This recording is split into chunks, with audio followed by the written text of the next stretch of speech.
preparamos, nos reunimos, onde, ó Deus, planejamos estar juntos, solenes, prontos para ouvirmos a Tua voz. Por isso, ó Pai, fala aos nossos corações, Senhor. O Senhor que nos conhece, conhece cada um de nós, em nossas dificuldades, em nossas alegrias, conhece, ó Deus, as nossas necessidades. Então estende, ó Pai, a Tua mão sobre nós neste momento e sensibiliza, ó Pai, nossos corações para que todos possamos receber a Tua palavra e fazer dela, ó Deus, uso em nossas vidas. É o que pedimos em nome de Jesus. Amém. Os irmãos podem se assentar. Irmãos, a narrativa bíblica, desde seu início, aponta para uma particularidade muito interessante do ser humano. Deus nos criou como o ponto máximo da criação. É isso mesmo. Deus criou as coisas ao nosso redor que nós conhecemos em nossa função, para que nós pudéssemos ter todos os meios necessários para cumprir seu propósito, ou seja, para glorificá-lo. Então, o ser humano, o homem, eu e você, o homem no sentido de humanidade, os homens e as mulheres, a criação de Deus, somos da parte da criação que nós conhecemos. Talvez existam outros, não sei, maiores, mas o que nós conhecemos, o ser humano é o ponto mais alto da criação. Desde Gênesis nós podemos ler que Deus criou o homem sob a sua imagem e semelhança. Nenhuma outra criatura recebeu essa distinção. Nós fomos criados à semelhança de Deus. É claro que não é a semelhança física. Deus é Espírito, a Bíblia nos ensina. É semelhança de caráter, semelhança de sentimentos. Nós conhecemos o amor. Bicho nenhum conhece o amor, somente nós. Semelhança com o Senhor em vontade própria. Nós podemos tomar decisões. Semelhança no Senhor em amar o próximo, valorizar os outros, valorizar a nossa comunicação. Olha como nós nos comunicamos. Eu estava lendo um artigo outro dia sobre comunicação, e o jornalista que escreveu estava dizendo que o que fez a sociedade se tornar o que é hoje foi a comunicação. Em parte ele está certo. Sem comunicação, a Torre de Babel é uma prova disso. Sem a comunicação nós não crescemos, não evoluímos. E essa capacidade da gente se entender, se unir, formar um grande grupo, um grupo poderoso, isso veio de Deus. Não é particularidade humana, natural, não é do homem natural. Não é animalesco. É uma propriedade de Deus. Ou seja, fomos criados à semelhança de Deus. Isso é uma afirmação, um conhecimento maravilhoso para todos nós. E a Bíblia nos mostra também que Deus nos criou assim. Não foi por acaso, por motivo pequeno, não. É porque Deus queria que o homem fosse o governador da sua criação. Estivesse sobre todas as outras criaturas. Governasse todos os animais, toda a natureza, tudo o que conhecemos. Deus criou o homem para ser o Senhor da criação. A palavra Adão vem de Adon, que significa Senhor. Então Deus nos criou para sermos exaltados. Ele nos criou para sermos grandes. Deus não criou o ser humano para a gente ser pequeno, humilhado, pobre, fraco, derrotado. Não. Isso estaria escrito lá no Gênesis. Teria esses indícios lá em Gênesis. Não tem nada que aponte para essa fraqueza, como nós entendemos. Não. O Senhor nos criou para sermos exaltados em toda a sua criação. O Salmo 8 nos diz que Deus nos criou um pouco menos que Deus. Algumas versões dizem um pouco abaixo dos anjos. Mas eu fui lá, no hebraico, a palavra lá é Elohim, que significa o que vem de Deus, o que é de Deus. Então é correto, nessa nossa versão aqui, diz um pouco abaixo de Deus, um pouco menor que Deus. Ou seja, Não houve nenhum ser na criação comparável ao homem. Então Deus criou a mim e a você para sermos exaltados. É por isso, irmãos, que a gente quer ser exaltado. É por isso que a gente gosta de ser exaltado. A gente gosta de ser elogiado, gosta de ser reconhecido. A gente gosta de ser incentivado, aplaudido. A gente gosta de ser aplaudido. A gente quer a aprovação de toda. A gente não gosta de ser reprovado, já viu? Como é ruim quando alguém chega e diz: não gostei do que você fez. Ficou ruim o que você fez. Você não sabe fazer. Você não é bom para isso. Você é insuficiente. Como dói. Como é incômodo. Por quê? Às vezes é até verdade. Às vezes a gente foi incapaz. Se deu mal, não fez. Mas não fomos feitos para derrotas. Nós fomos feitos para sermos exaltados. Faz parte do nosso espírito de vencedor. Deus não nos deu espírito de covardia, deu-nos espírito de vitória, e faz parte disso sermos exaltados. E é por isso, queridos, que nós buscamos a exaltação. Aí é claro, o pecado nos afastou de Deus, mas nós ainda temos, mesmo distante de Deus, o impulso de buscar a exaltação. Aí é por isso que a gente busca a exaltação de forma errada. Busca a exaltação no mundo, nas outras pessoas, nas circunstâncias, na nossa vida secular, na nossa vida material. E infelizmente nós vamos mais cedo ou mais tarde descobrir que a exaltação do mundo, ela é insuficiente. Ela não satisfaz o nosso coração porque ela é falsa. A exaltação que nós podemos receber do mundo, ela não é real. Tanto que ela acaba. Ela precisa ser alimentada, precisa ser nutrida. Quando alguém é exaltado por alguma coisa, aquilo tem que ser celebrado, relembrado, alimentado constantemente, senão cai no esquecimento e acaba. Por quê? Porque nunca existiu. Tudo que vai acabar é porque nunca existiu. Então, a exaltação que nós conhecemos do mundo, ela é pequena, ela não é suficiente para a nossa alegria, para a nossa satisfação, para a nossa realização. E por que isso? Porque, queridos, só Deus tem autoridade para exaltar. Só Deus tem poder para exaltar alguém. Ninguém mais. Toda exaltação que recebemos, porventura, de amigos, de, admiradores, é falsa.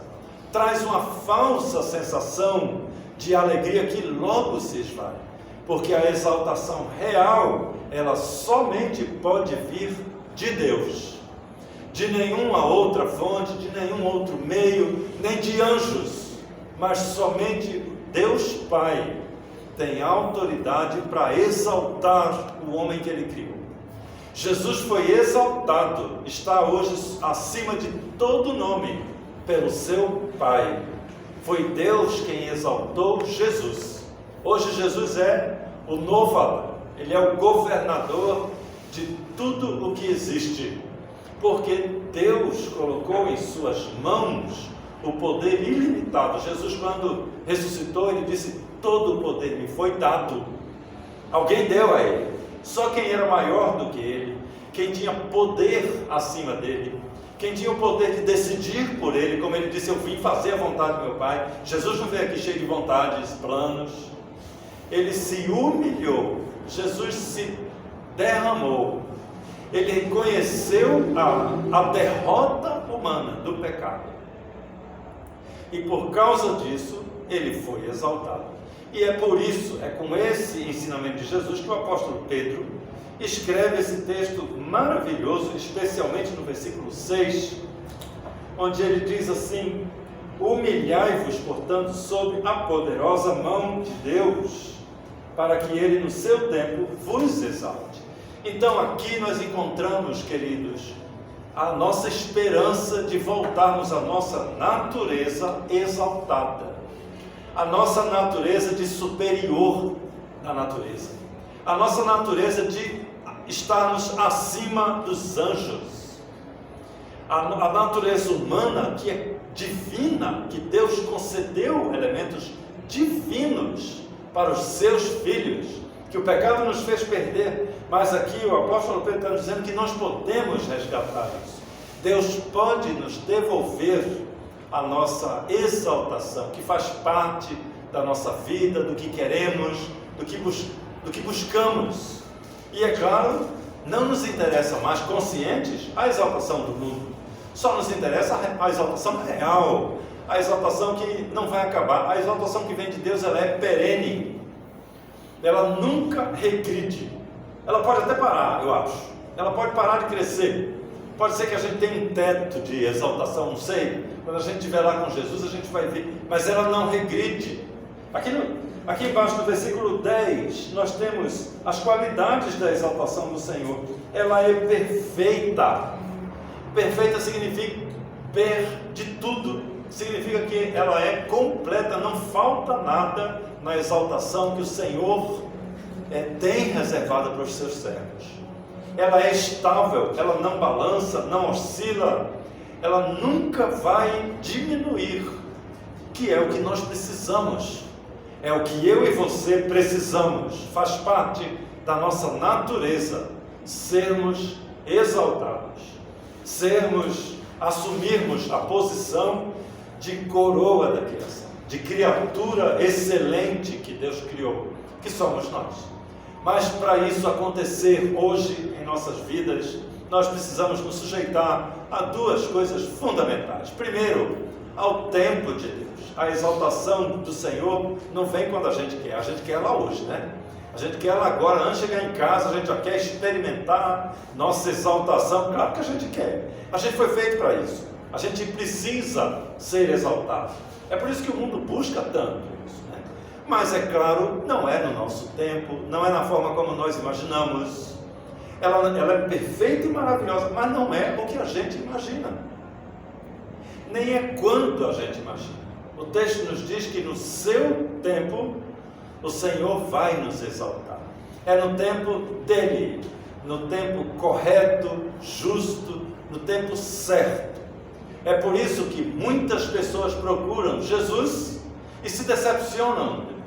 Se decepcionam com a igreja, se decepcionam com isso, com aquilo, porque não viram a tal exaltação que buscamos. Buscamos às vezes inconscientemente, porque a nossa exaltação é real, ela vem quando o Senhor nos der, no tempo dele, não no tempo nosso. Jesus passou a sua vida inteira aqui na terra sem ser exaltado. Morreu numa cruz sem ser exaltado. Certamente os seus apóstolos que viviam ao redor dele acharam que ele nunca ia ser exaltado, que ele perdeu o seu tempo. A falta de fé humana não entendia aquilo. E depois de ressurrecto, Jesus recebeu a sua exaltação. Ao olhar humano, muito tarde, é isso, depois da morte. Mas ao olhar de Deus, no tempo certo. No tempo certo em que eu e você podemos também receber a nossa exaltação. Então a primeira condição em que temos que nos sujeitar é o tempo do Senhor. O tempo de Deus, que é perfeito, que não falha, não atrasa. Deus não atrasa, Ele não esquece. E todo aquele que vai ser exaltado, que está para ser exaltado, será exaltado no seu tempo certo, sem falhar, sem atrasar, sem nenhuma dúvida. Os servos de Deus serão exaltados no seu tempo.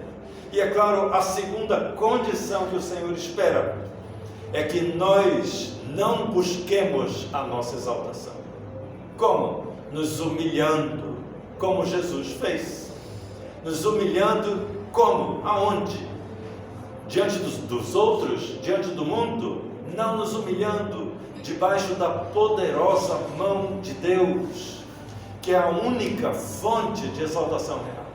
É nos humilhando diante do Senhor que no tempo certo nós vamos conhecer a nossa exaltação, que faz tanta falta ao nosso ego, faz tanta falta à nossa estrutura psicológica, emocional, tantos dos nossos pesadelos, tantas das nossas tristezas, tantas das nossas angústias ocorrem porque nós não somos exaltados, estamos fora da exaltação do Senhor.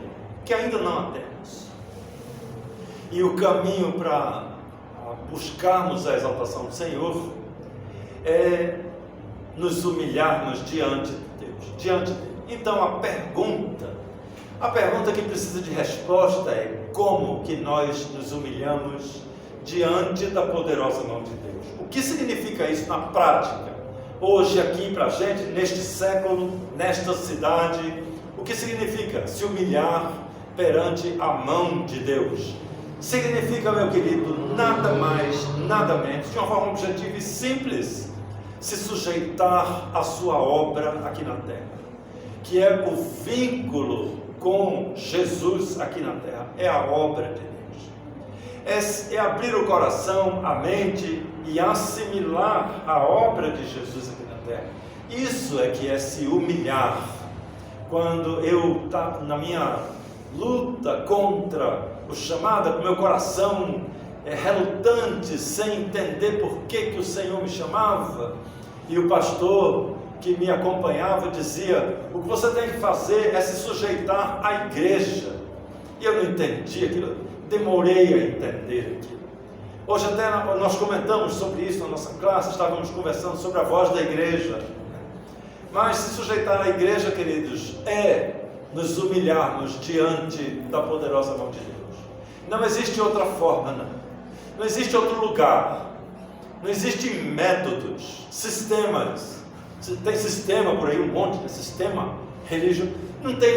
Não existem sistemas, existe a palavra de Deus e a agência de Jesus aqui na terra, que é a sua obra. E nos humilharmos diante da mão de Deus significa nos prostrarmos como servos dele para a sua obra, nos apresentarmos a ele como Isaías se apresentou e disse: eis-me aqui, eu estou aqui, pode me chamar que eu vou, pode me conduzir que eu vou. Aquilo é o que Deus quer ouvir. Ali foi que o profeta se humilhou debaixo da poderosa mão de Deus. E todos nós temos a oportunidade também de nos humilharmos diante de Deus, de olharmos para Ele e dizer: Senhor, eu quero ser um instrumento do Senhor, eu quero ser parte da obra de Jesus aqui na terra. É isso que é se humilhar. É simples. É claro que é uma decisão difícil, mas é simples.